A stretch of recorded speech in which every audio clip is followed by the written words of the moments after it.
When it comes to public feuds between stars and teams, leverage is the name of the game. Jimmy Butler's no stranger to these duels, but his standoff with the Heat is new territory. Butler no longer has the power to hold a franchise hostage, and certainly not Pat Riley's organization. Butler's still a star when fully engaged, and he has legitimate postseason superpowers, but he's also 35 years old and doesn't possess the shooting talent that helps guards and wings age gracefully. Given the over 38 rule, the CBA's more punitive tax and apron restrictions, and the fact only the rebuilding Nets have massive cap space this summer, one report had execs projecting Butler as a $30 to $35 million per year player in free agency.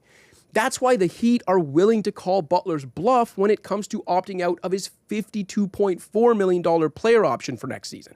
Even if Butler's truly determined to walk away no matter the cost, Miami won't be panicked about losing him for nothing after getting 6 years, 2 finals trips, and plenty of value out of Jimmy Buckets. Plus, in an apron world, sometimes nothing is actually better than something. If the best offers for Butler include mediocre draft capital and bad money, looking at you, Bradley Beal, Riley won't budge. The Heat can operate under the assumption that if they keep their books clean, they'll lure another star sooner than later. Such is the advantage of South Beach and no state income tax. Heat culture may not be all it's cracked up to be, but Miami is impervious to Butler's shenanigans in ways Chicago, Minnesota, and Philly never were. And with that, welcome to the Unfiltered Show, the first show of 2025. My name is Joseph Casciaro. Joining us today, making his Unfiltered Show debut, the Score's director of social media content, Scott Campsall. What's up, Cash? It's good to see you. Happy New Year. Thanks, man. Did I nail the title? You really did. Yeah, it's a bit of a mouthful sometimes, and I just have to sit and let you get it out. But yeah, you killed it, man. Yeah, almost as much of a mouthful as that the monologue there was. The people don't know how many times I had to redo that. New year, new me, and in a bad way, apparently.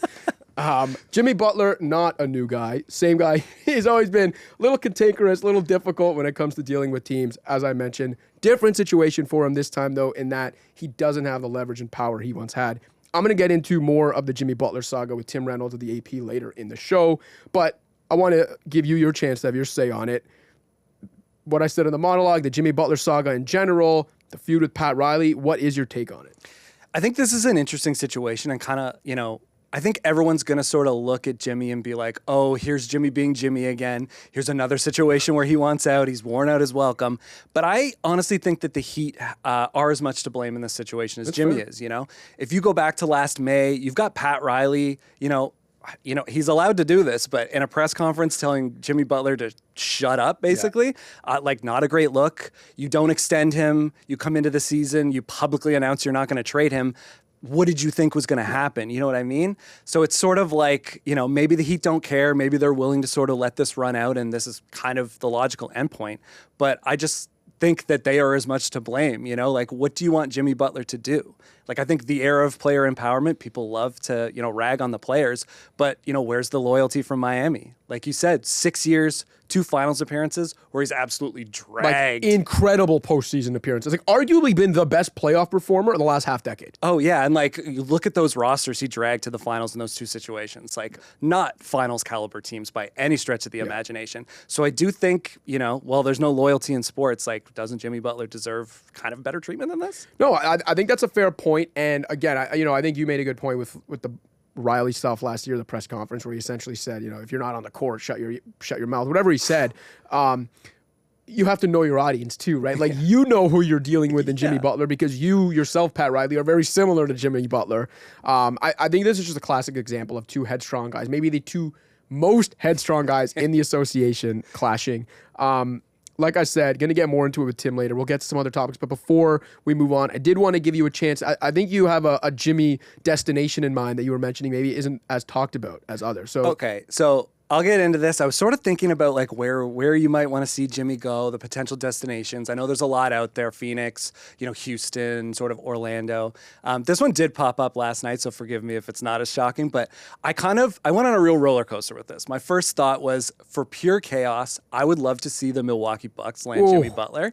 I'd love to see them just go all in. They're going to, the likelihood of this happening, they're going to have to give up Middleton, Portis, probably Connaughton or some combination there. So, not a ton of draft equity. So, tough to, make that move from a logistical standpoint, but just for the pure chaos of having to see, you know, the look on Dame's face when he realizes like him and Giannis kind of just figured it out, having to figure out like a third star there, the, you know, Doc Rivers of it all, watching him and Jimmy Butler kind of go up against each other. Like I would say like I'm tuning into every single game. Yeah. Like get the NBA starting five Netflix cameras up. I'm watching that every episode of that. But the more I thought about it, the more I was kind of like, I could talk myself into this.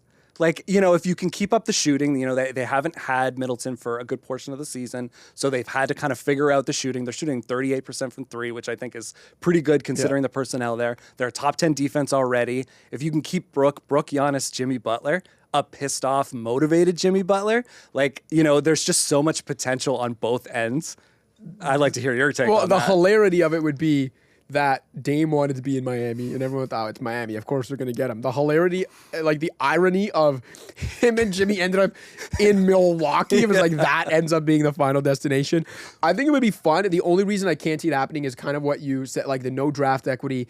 They don't necessarily have like good, like their best young players are like Andre Jackson and AJ Green. Like not bad players, but I don't know how much they float Miami's boat. Totally. And that's the only thing where it's like kind of what I was saying. If this was a situation where I thought, Miami will absolutely take anything for him instead of letting him walk for nothing, I could see it. But because I don't think they're in that situation, and I think they would actually let him walk versus taking on bad money or guys they don't, that's the only reason I don't think it could happen. But with you that it would be hella fun and hilarious. Yeah, totally. It's a purely that's like a wish list one. Like maybe there's a 3-team trade that works out, but to your point, like the desperation isn't there the way it was in, you know, Minnesota, for example. But I would pay money to see that. Yeah, as would I. Okay. A guy I also would pay money to watch play basketball, Kawhi Leonard. And we're finally getting the chance to do that. Not that we have to pay money to do it, but if you're buying tickets in LA, you have to at the Intuit Dome. Kawhi's back. Be honest, based on the way the season started and just the way it usually goes with Kawhi, how secretive it was, I just assume we're not seeing him this season. Like he's going to sit out the whole year. The fact he actually came back in what's still technically the first half of the season, pleasant surprise. Any early takeaways from you watching? I mean, he's only played 2 games. I think he scored 20 points total. Not the most of I think he's like 2 of 12 from 2-point range. He's missed a couple of free throws out of 3 attempts. But all in all, this is like has to be a positive for the Clippers. Like he's back earlier than I thought he would be. Oh, I mean, we, you know, in this summer at Summer League specifically, you know, right around the Clippers company line was always there's the injury's limited or there's no injury or it's not that big of a deal when he was, you know, pulled out of USA camp. But there were whispers that like maybe we won't see this guy this year. So, I mean, between him stepping on the court before the All-Star break and the way that this team has been playing, like this is best case scenario for the Clippers. And he played the 2 games. Not that it was a back-to-back, but he played the first 2 games. It's not like, okay, he came back Saturday and they're like, well, now he's got to rest for the Monday game. It's like, nope. He didn't play well Monday, but he at least played. He was out there. So 2 games in 3 nights. Not that it's a back-to-back, but again, for Kawhi, it's a start. Leads me to my next question, though. So I was looking at, like we know he hasn't played a lot, but I was looking at like percentage of games he's played. This goes back to obviously the first year he was hurt all year with San Antonio. He played 11% of games that year. The Raptors season, they win a championship. He only played 73% of games. 79% his first year with the Clippers. 72% the year after that. None the year after that, recovering from the ACL injury. 63% in 2022-23. 83% last year, which was the first time he had played 80% of games in like 7 years. The Clippers have 46 games left. He's already played 2. So I came up with this number where it's like if he plays 2/3 of their games the rest of the way, he'll end up with 32 games played this season. Over under 32 games played for Kawhi this year, which is essentially me asking you, do you think he will play 2/3 of their games the rest of the way?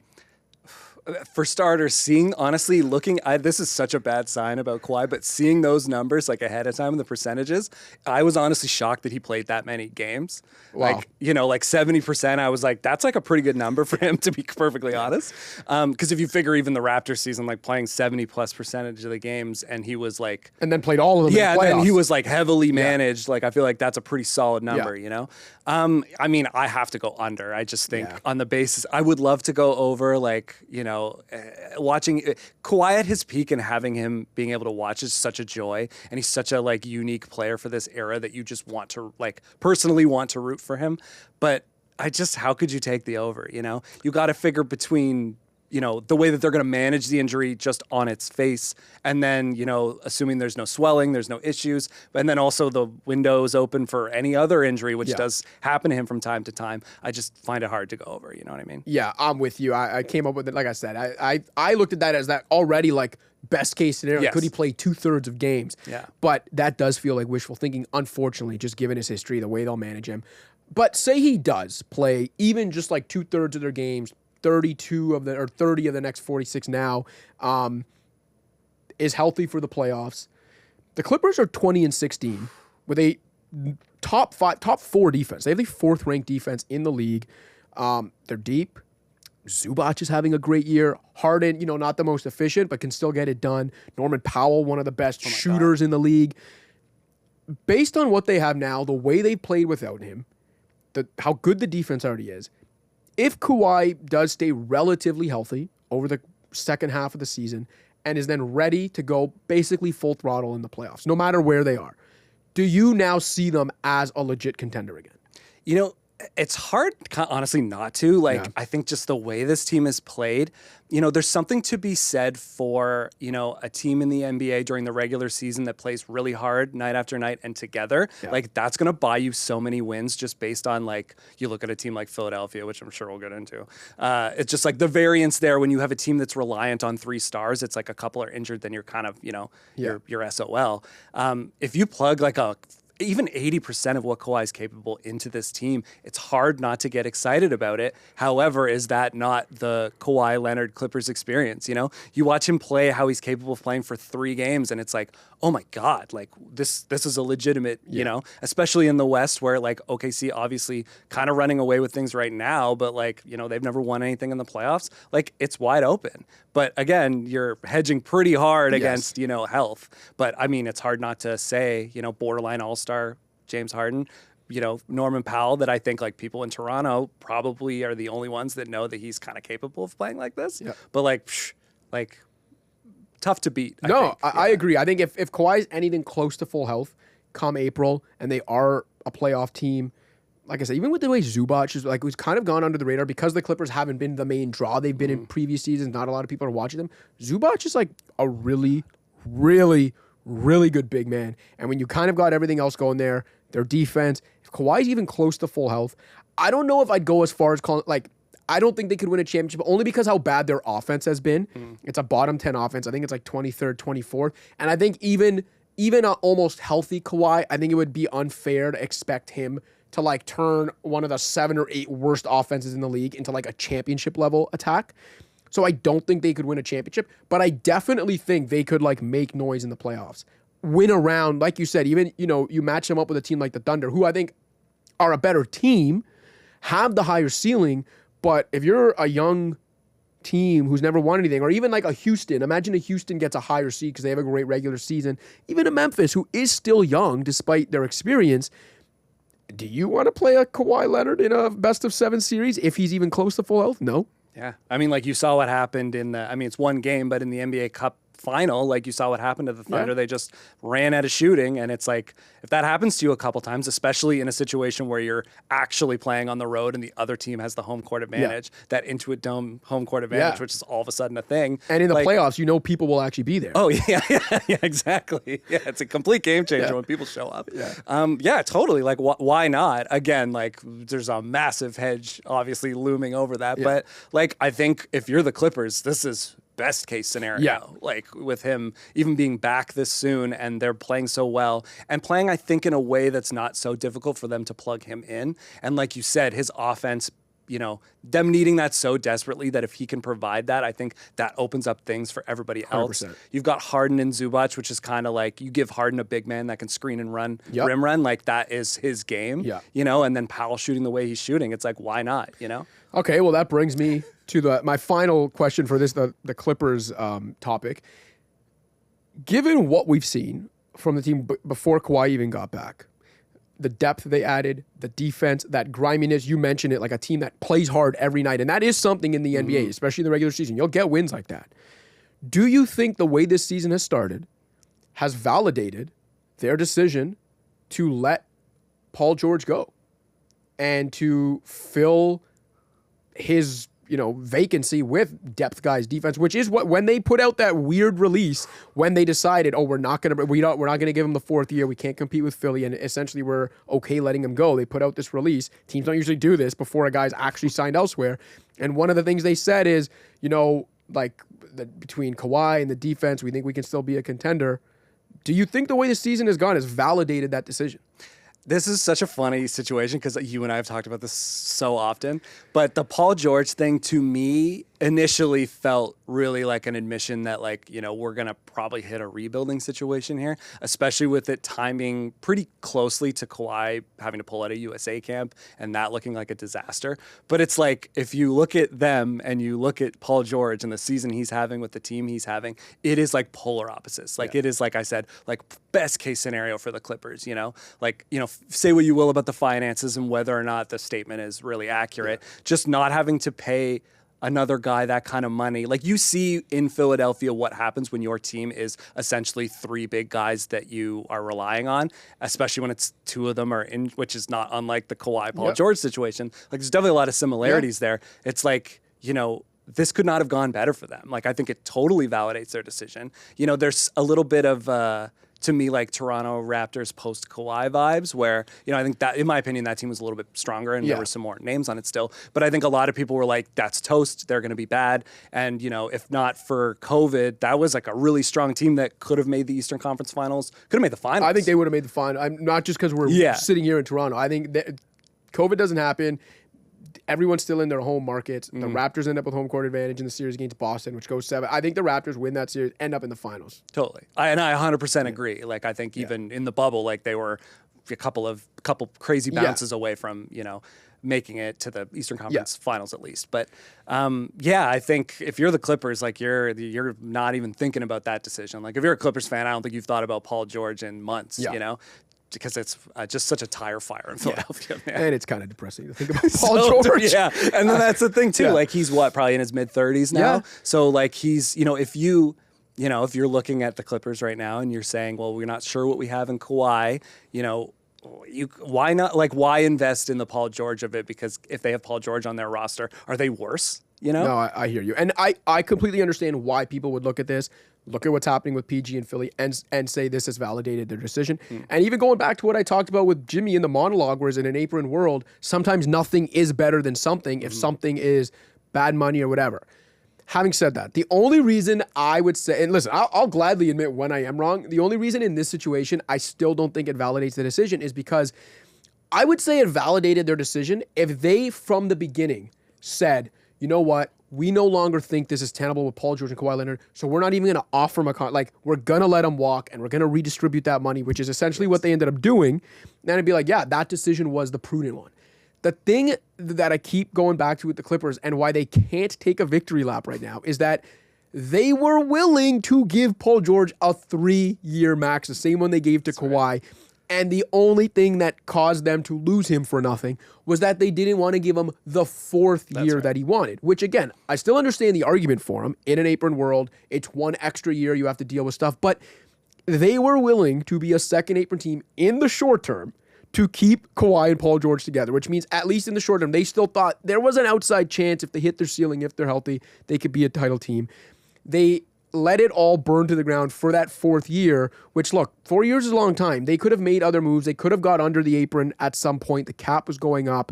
And also, by the way, what would have been the 4th year of that deal still coincided with a year the Clippers don't have their own first-round pick. So it's not like they can be like, well, we could rebuild, if anything. I'll concede that they made the right decision and that their decision has been validated when what would have been the summer of like the 4th year of PG's deal in 2027, if they sign like Luka Doncic or something, then I'll be like, you know what? They were right all along. They saw this coming from 3.5 years ago. They were like, no, we can't give PG that 4th year because that'll eliminate our opportunity to sign whoever the best player in the world is at the time. Until then, no. You're having a good season, but this does not validate your decision. All right, let's keep it spicy here and get to here we go. More contentious topics. We got JJ Redick versus Charles Barkley. I know, I told the people you're the director of the Square Social, so you're obviously all over this. I know you're all over this. You know about this story. So for those who don't know, JJ Redick called out not Charles Barkley, TV analysts in general who rail against the state of the game. Okay, so what JJ Redick said, he said many things in this very long-winded answer, but one of the things he said was, I don't think we, and by we, I was part of it, we as the sort of national partners have done a good job of storytelling, of celebrating the game. If I'm a casual fan and you tell me every time I turn on the television that the product sucks, well, I'm not going to watch the product. And that's really what has happened over the last 10 to 15 years. I don't know why. That's not funny to me. Nothing is entertaining me. This game should be celebrated. Charles Barkley, then, I believe over Lakers highlights on Inside the NBA, says, you come for the king, you better not miss, because I can get you, brother. Remember, I got your Lakers games. You can't hide them flaws they got. You're just a dead man walking. They got rid of Frank Vogel, who did a good job. They got rid of Darvin Ham, who did a good job. But you came out there thinking you were going to change things with that same ugly girl you went on a date with. He came in there thinking, I can make this thing work. The hell you can. You can put some makeup on that pig. The Lakers stink, man. So, quick question, and then I'll give you, I'll give my thoughts on it. But are you Team Barkley or Team Redick in this specific debate? Oh, man, God bless Charles Barkley, man. Just coming on national TV and just going off for honestly no reason at all. Covered the entire highlight package of that Lakers game. It's like if you got to find that, like if you haven't seen the clip, honestly, you need to go see the clip because it's unreal. Yeah. Up top, I just want to say as kind of an aside, the JJ Redick media availabilities have been my favorite subplot of the season. Yeah. Like there was a stretch there where any thumbnail you saw from any clip of his media availability, he's rubbing his temples. He's just like so over it. Yeah. Like he went from podcast JJ to Greg Popovich in seconds. And you can see it in his eyes that he's a coach now because he looks more sleep deprived than he's ever looked in his life. He's just dead eyes. But every once in a while, you get a situation like this where he kind of lets himself be goaded into being podcast JJ. And again, like this is actually a really great clip that I do recommend watching the whole clip. It's like a 4-minute monologue and he's just going, it could be ripped straight from Old Man in the 3 feed. But, I am Team JJ in this situation because I do think he raises a lot of good points. I think Inside the NBA is, I love the show, but its foundation is old heads, old heading. Yeah. They're going to drop a back in my day. They're going to make fun of 3-point shooting. Shaq's going to go in on some center that he thinks is, not worthy of following in his footsteps. You're going to give me 28 and 17 tonight to have a good game. Yeah, exactly. How many? You get $30 million a year? Yeah. But, you don't come to that show for analysis or any sort of basketball analysis. And to JJ's point, like I do think that there should be room for something like that on the national scale. And obviously he kind of tried to do something like that with his podcast and then the LeBron podcast. Yeah. But also like he didn't even mention Inside the NBA by name. And the response was just so like not in balance with what was actually said, which like makes me feel like Chuck's feeling like a little bit sensitive. So I think I'm all Team JJ on this one. Yeah. See, this is why we needed a third person today to be Team Chuck. So we could have told them why they were wrong. Because I'm also Team JJ. Listen, again, also love Chuck, also love Inside the NBA, and love what they bring. Like their brand of entertainment is important in the league. And I'm not hating on that. But in this specific case, JJ had a great point. Like also, I didn't have time to obviously read his entire 4-minute statement. But if you go through exactly what he said, he talked about how if you really break it down and look at how shot diets have changed in the NBA, and everyone talks about all they're doing is shooting 3. If you actually break it down, where those shots have come from, like where they've taken those shots away from to redistribute to the 3-point line, is mostly from the long 2 zone. Now, you can rail against the death of the mid-range and say there's still value in that, and that part I agree. Like the mid-range is still valuable because being able to create and score from the only area that defenses are really giving you, or at least good defense, is important, especially in the playoffs. Mm-hmm. No one's saying that's not important. But you can't tell me that if there was like 8 to 10 more long 2s a game instead of the same action, a jump shot, just coming a few feet back for an extra point, you can't tell me that it would be more entertaining. I'm sorry, that argument I'm not buying. If you want to say, hey, the fact that guys will give up a layup sometimes instead to get a 3 on a fast break, maybe I can hear that argument. But if your general thing is too many 3s, not entertaining, I don't buy it. And again, JJ going to the facts and saying, where are these shots coming from though? It's just less long 2s. The 3-point shot has opened up the game more and actually opens up the rim to attack more. Like, did you find it more entertaining when there was always a big behemoth station in the middle taking away the rim? I didn't. Maybe some do. I don't know. Like, the 3-point shot has created more space than ever before. Defenses are more sophisticated than ever in an attempt to cover that space. Not all 30 teams are playing the same way. And again, the only reason maybe a casual, I understand the average NBA fan doesn't have time to watch as much as we do. It's not their job. They have a life outside of this. Right. But if you are one of those more casual fans, the only reason you would think, oh, every team's playing the same and it stinks is, to JJ's point, if you tune into a game, a national TV game, a big game, and you've got one of the greatest players of all time from your childhood maybe, and one of the biggest name analysts now telling you every week that the product stinks. So I think JJ actually nailed it there. And when it comes to Charles, as you mentioned, like, he's telling on himself from the standpoint of JJ Redick never named you. He never named your program, never named you, never named the network. For you to hear that and immediately think this is obviously a shot at me is you admitting that you're going out there every week on an NBA program telling people that the NBA product stinks. It just doesn't make sense. And again, I think people can like different styles. That's fine. There might be a lot of people that prefer a blend of the old and the new, maybe not so many threes, whatever. But I think it is just a small-minded and short-sighted in a way to just be like, hey, there's too many threes now. This looks different than when I played, and so the product stinks, because that does seep into people's brains. Totally. And I'm like, if you like the mid-range game, why don't you watch like the best team in the Western Conference that has a MVP level player that's having, I think, arguably, statistically, one of the best mid-range seasons there is in Shai Gilgeous-Alexander. Yeah. So like the game, it's not dead. DeMar DeRozan's still out there, shooting mid-range shots. Killed the Heat last night with it in overtime. Exactly. Yeah. Pull up Twitter, you know? Well, RIP Twitter. But and to be clear, like Team Chuck in life, but not in this situation. Agreed. Yeah. Agreed. And like like you have to watch the clips. Yeah. So unnecessarily hard against him. And like you said, covers a whole highlight package. Yeah. And you can hear Ernie Johnson being like, and that's the end of the third, like just trying to interject to try to get him off track. But thanks JJ for inspiring such a great clip, and then we got to have that. But and thanks Charles for the content. Great as always. Thanks Charles for the content. Also, Charles, the third seat on this couch is open. Feel free to come in and tell us why we're wrong, and we'll tell you why you're wrong. We also don't coach an NBA team, so you can't use that against us when we don't succeed in that job. All right, all jokes aside, great debut on the Unfiltered. So Scott, you made it through a lot cleaner than I did through the monologue. So congratulations. Appreciate you coming on, and we'll definitely have you on again at some point this season. Oh, I would love that. It's been an honor and a pleasure. Thanks, buddy.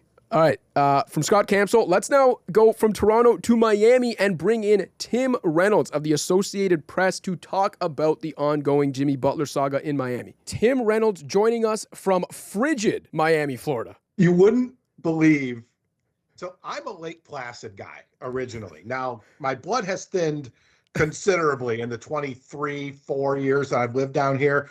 Like, I admit, I do use my seat warmer from time to time. I'm embarrassed to acknowledge this, but guys, the low tonight in parts of South Florida, Miami, where I am, it's going to go down to about 4 or 5 Celsius. It is the biggest story down here. I'm not kidding you. It is the biggest story in South Florida. Frigid Florida, cold. They have it's so hilarious. Like, anyone else, if somebody from Toronto or Boston or Edmonton it's shorts weather. You guys would be golfing. Here today, there's nobody eating outside. There's nobody playing golf. Even the pickleball courts are shut down. You would not believe it's like a blizzard. The blizzard of cold has hit South Florida, and it's like 64 degrees Fahrenheit. It's kind of embarrassing. Yeah, no, +5 Celsius as the low on a January night. The golf courses would open up in Toronto. The one guy who's probably disappointed to hear that that's the biggest story in South Florida is Jimmy Butler, because I think Jimmy Butler thinks he's the biggest story in South Florida. Tim, obviously the reason we had you on, I know how plugged in you are there in Miami and with the Heat and conversations we've had in the past. So I'll kind of cede the mic to you. You tell me what is your take on this Jimmy Butler versus Pat Riley, Jimmy Butler versus Miami Heat saga, and how do you think we got here? What have you heard? Is there something going on? Did I miss something? We got here for 113 million reasons is why we got here. Jimmy Butler wants to get paid. NBA players forever and ever and ever and ever and ever will equate salary with respect. They equate salary with love. They equate salary with why don't you want me? Bam Adebayo got his extension from Miami. Tyler Hero got 4 years and 120 million, which the way that's looking right now, that's kind of a bargain move that the Heat got there. Jimmy did not get his extension last summer. And everyone kind of knew it was going to be an issue at some point, and we are now at that point. I truly don't know what he wants. Does he want to stay and get paid? Is the bridge so broken now that there's no going back? Where does he want to go? This list of teams, that's all well and good. Jimmy has no say in where he gets moved. Like the list of preferred teams. And guys, I don't even know if the list is really that real. He has a home in Southern California, so California teams would make sense. Arizona is a lovely situation, and that would make some sense. So some of it makes sense on the surface. But what is the Heat getting? Brad Beal could have been a Heat player 2 years ago. Brad Beal did not waive his no-trade clause. Will Brad Beal waive it this time? I doubt it. It's a pretty nice chip to have. So how we got here is he didn't get his money. He's 35. He doesn't feel appreciated. And the next 2 weeks are going to say whether or not somebody came to the Heat with a good enough offer to make the trade. The Heat will not take back bad contracts. The Heat will not take back 3 or 4 years. We're going to pay a guy, their words, unless it's the right guy. Like people throw out Andrew Wiggins. The trade calculator is the worst thing that ever happened to the NBA. Twitter is the worst thing that happened to the NBA. The trade calculator is what's next. I don't think Miami would take back like an Andrew Wiggins. Not right. Picking on Wiggs, just saying he's owed, I think, 3 years after this one. Why would they do that? Why would they tie up that kind of capital for that long? So it's a really complicated thing, and it's just not as simple as do the numbers work today? It's do they work over the next X number of years? Yeah, and that's why, I opened this show talking about how this is, even though Jimmy Butler, is no stranger to some like feuding and drama and trade requests, this is uncharted territory for him in the sense that this is really the first time he doesn't hold the power and the leverage, and it's because of a lot of the reasons you mentioned. He's 35 now. He's not the 27-year-old that left Chicago or the 29-year-old that burned it to the ground in Minnesota. He's 35. He doesn't shoot particularly well, which is the skill that helps guys age gracefully. So there's teams probably a little weary about overpaying for a 35-year-old Jimmy Butler. The new apron restrictions that make teams even queasier when it comes to giving out long-term money, especially to older guys. And you think about all that, and then you think about the fact that he has this $52.4 million player option for next season. I read a report in The Athletic where 5 executives projected if he were to hit free agency, that his salary would only be $30 to $35 million per year. I read that stuff and I look at his player option, and even just me from a common sense perspective, it's like, I feel like the Heat are right to kind of call his bluff here and be like, oh, really? You're absolutely certain you don't want to play here, and you just want to get out of here, and then you want to hit the open market? Is he really, do you believe he's truly 100% certainly not going to pick up that player option? No, I'm not 100% certain of it. But I'll tell you this much too. Jimmy is not a dumb guy by any stretch. Jimmy's a challenging guy. Little difficult, little headstrong. He's been here 5.5 years. I'm not totally certain he knows my name, but he's an interesting guy, and I'm not making that up. I don't know if he knows my name.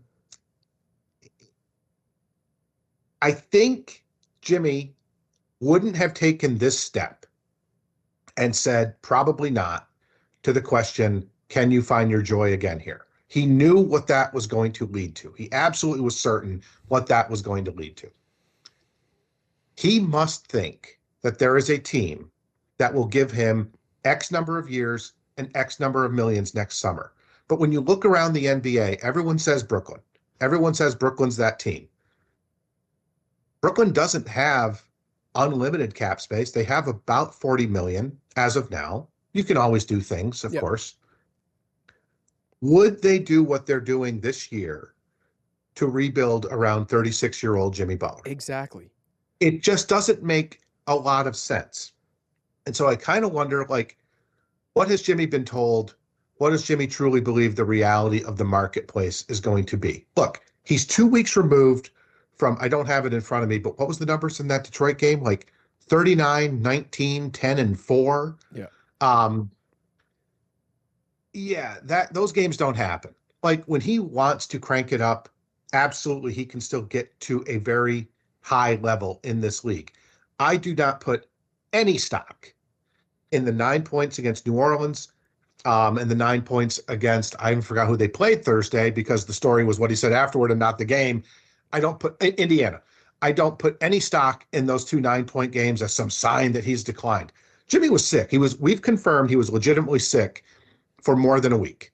He was a guy coming back from something pretty nasty. We don't know what it was. Was it norovirus? Was it something else? We don't know. It was bad. He needed IVs. Like if Jimmy's going to get knocked out, he's a tough guy. If he's going to go down for the count, something got him good. I put no stock in how he didn't look great in the back-to-back. I put a lot of stock in the standing in the corner and saying, I don't want to be here. He doesn't feel like he's wanted. The team has sort of, not entirely, but sort of moved on. Bam Adebayo's the captain. Jimmy wasn't a consideration for that. Bam was the captain when Udonis Haslem retired. The offense is now built around Bam and Tyler. Jimmy's not a third option per se, but he's missed a lot of time. Things have moved on. It's only natural that you gravitate toward the younger talent.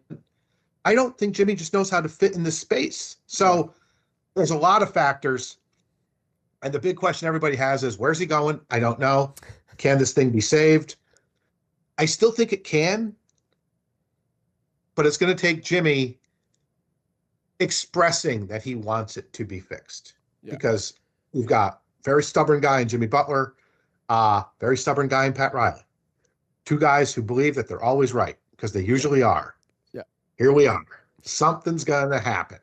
And that's why, I mean, for years, I know I'm not the only one, but everyone's been saying, that's why they were a match made in heaven. Like Jimmy Butler, Pat Riley, Jimmy Butler, Heat culture.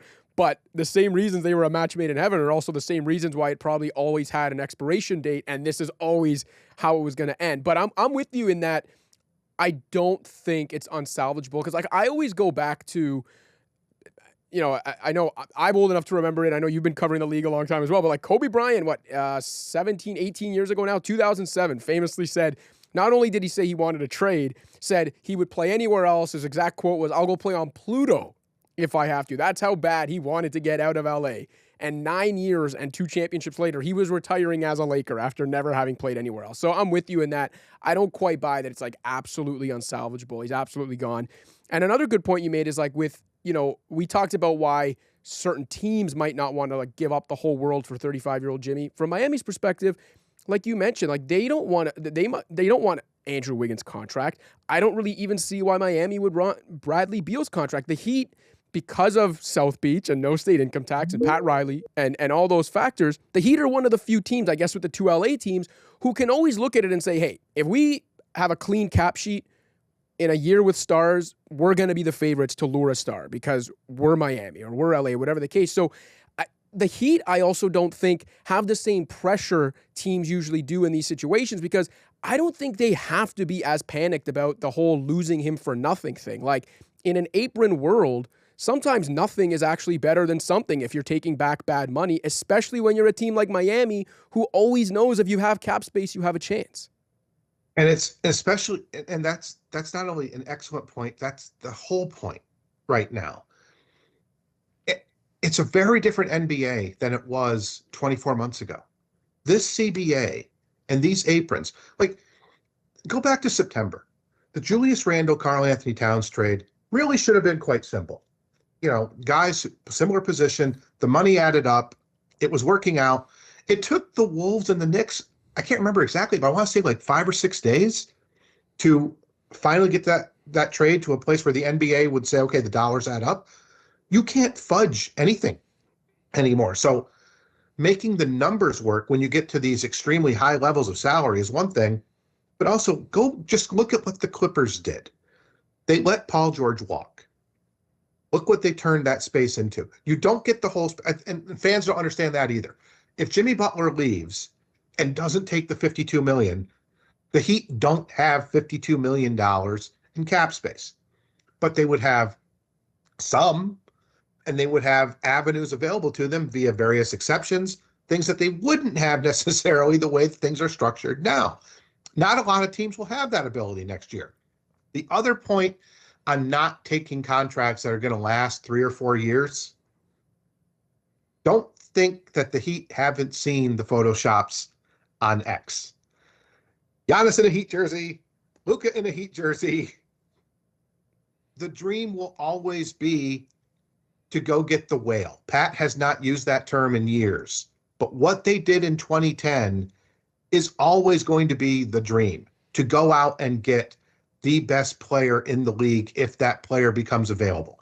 They're not going to tie up money now to take themselves out of opportunities if they think they can go get whoever it is in 26 or 27.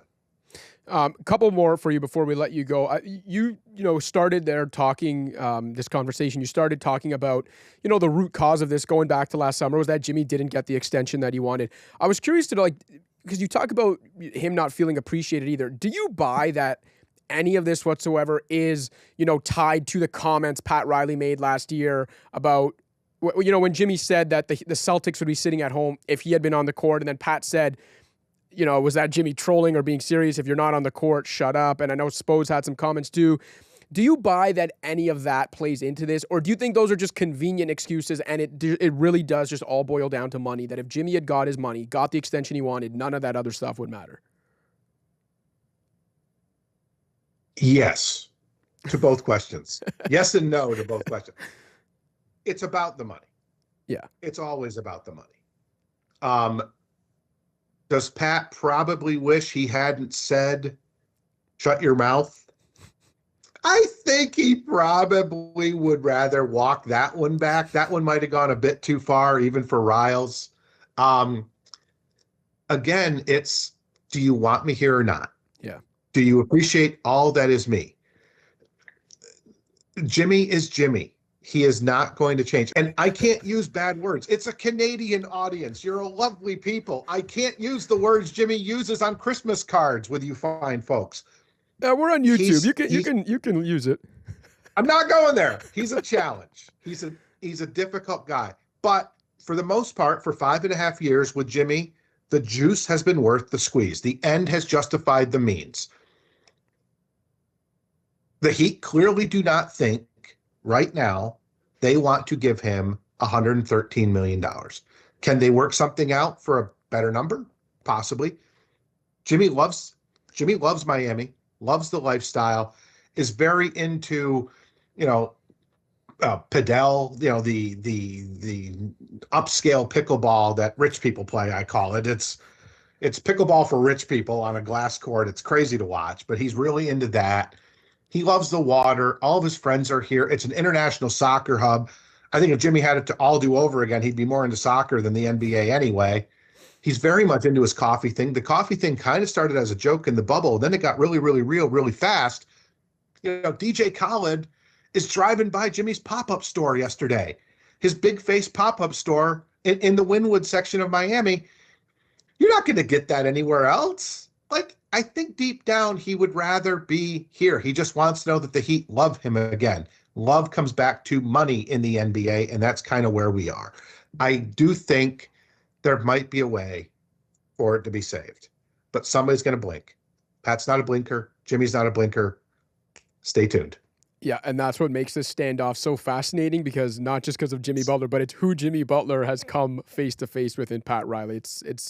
It's really almost like two guys running into each other in different decades apart, just different ages of each other. They're very, very similarly minded. So I think that's what makes it so fascinating. If Netflix put the next Jimmy Butler, Pat Riley conversation on, it would outdraw Jake Paul and Mike Tyson. I'm telling you right now. Yeah. It would be fascinating. There would also be just about as many punches thrown, because there were no punches thrown in that fight that we all had to suffer through. But it would be a fascinating conversation. Because they're really cut from the same cloth. Absolutely. They really are. People don't understand how incredibly parallel their life stories are, which only makes it more fascinating. Yeah, absolutely. No, I'd be tuning in if they did stream that. Move over Squid Game. That's my number one watch of the new year. All right, Tim, really appreciate your time, man, and all the insight. And listen, if and when a Jimmy deal goes down, we'd love to have you back on. Love it. I'd love it. Thanks for having me. Have a great new year, everybody. I know it's too late to still say that. And bundle up. It's freezing here. It's 65 degrees Fahrenheit. What are we going to do? Thanks again to Tim Reynolds for joining us today. Thanks to Scott Campsall. For Adrian and Zach in the control room, my name is Joseph Casciaro. This has been The Unfiltered Show. Don't forget to like and subscribe, and we'll see you next time.